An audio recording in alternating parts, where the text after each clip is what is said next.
3, 2, 1. Oh no. My ultimate Game Boy Advance is just a few steps away from perfection, so we're going to be conducting a few final mods to help get it across the line. Plus, I'm going to walk you through my epic Game Boy collection with something I doubt you've ever seen, so stick around to the end.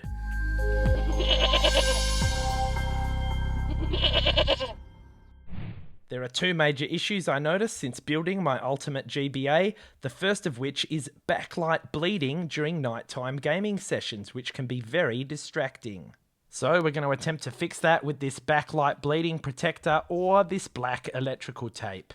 The second mod we're going to do is to fix some sound issues. So if you have a listen to this, you'll see it doesn't sound too bad coming directly out of the speaker, but as soon as I plug it into my headphones, unfortunately, I hear this weird kind of buzzing sound, so we're going to try and address that as well. Hearing a buzzing noise through the headphone jack is a known side effect of installing a backlit IPS display alongside a rechargeable USB-C battery. But because it is well known, there is already a solution developed, which we're going to get into shortly, and I would still highly recommend the display and battery. And if you'd like to learn more about these, check out our original Ultimate GBA build above. So this is a special power cleaner chip designed specifically to combat this very buzzing issue, and we're going to be installing it using this soldering iron.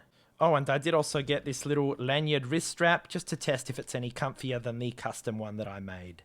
By the way, I sourced all of these parts from retromodding.com, and I'll be leaving links to everything for you below. And if you do want to get your hands on anything, make sure you use the special discount code at checkout to get the best price. The code is GOAT. Now let's crack this bad boy open.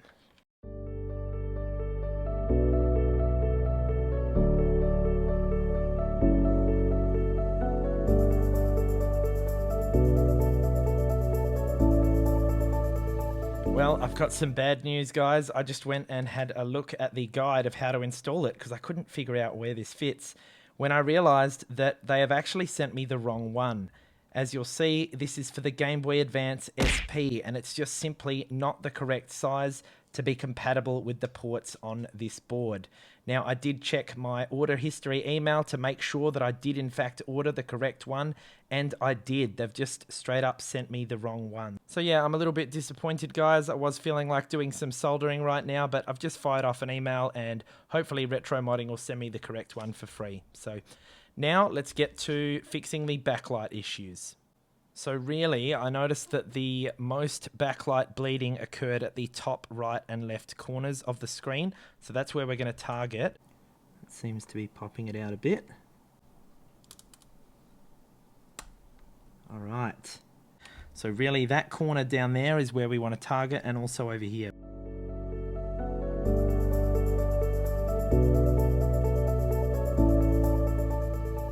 Surely I can get just a corner of this little tape under there.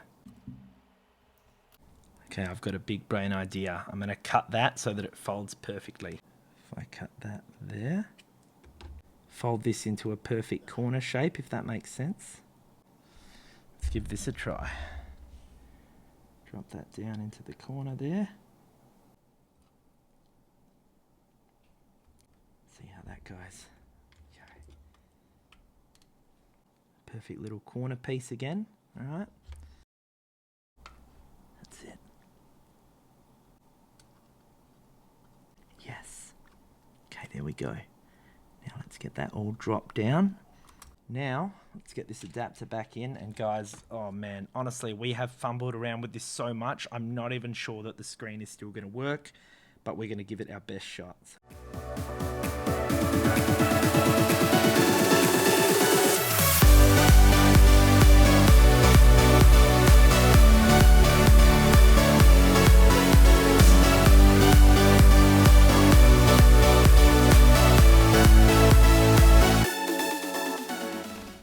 Cover, it's in. Have a look at the corners here. Can you see the little bits of tape we've added there? So hopefully that'll stop the backlight bleeding. But the main question on my mind is, will this screen even work again after all that we have put it through? Here we go. 3, 2, 1.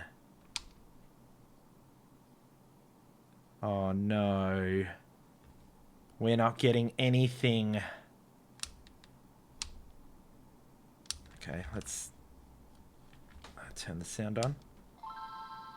So it's booting. Oh man. That is so disappointing. But hey, at least we have a cool new wrist strap though, right? Let's install it. Now I can hold on to my Game Boy that doesn't work anymore. Awesome. So look guys, it turns out I was way too rough on the IPS display while handling it, and it is now completely broken. So I take full responsibility for that. I'm probably going to have to buy a new IPS display. Maybe I'll let Retro Modding know. I'll pick one up along with the proper power cleaner, and we'll install that in a future video. But let's stay positive. For now, I'm going to go and show you my Game Boy collection.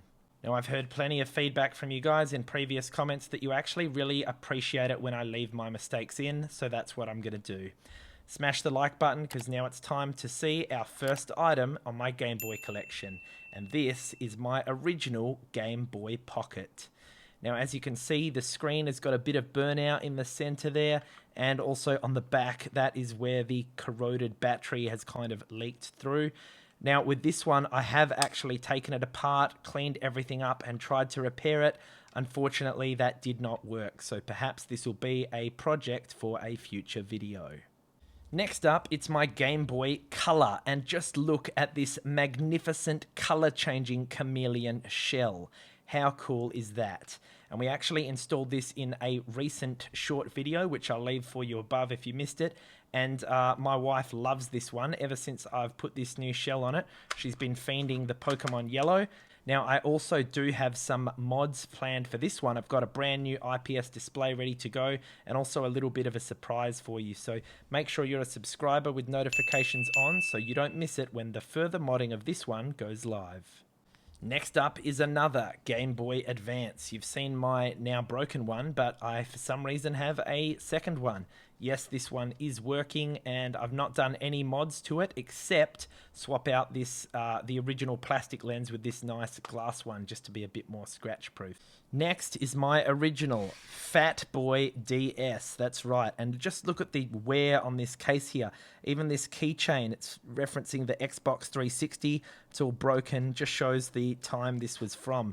Now, amazingly, when I found this DS again at my parents' house and pulled it out, unbelievably, having not been played for well over 10 or 15 years, the power still somehow worked.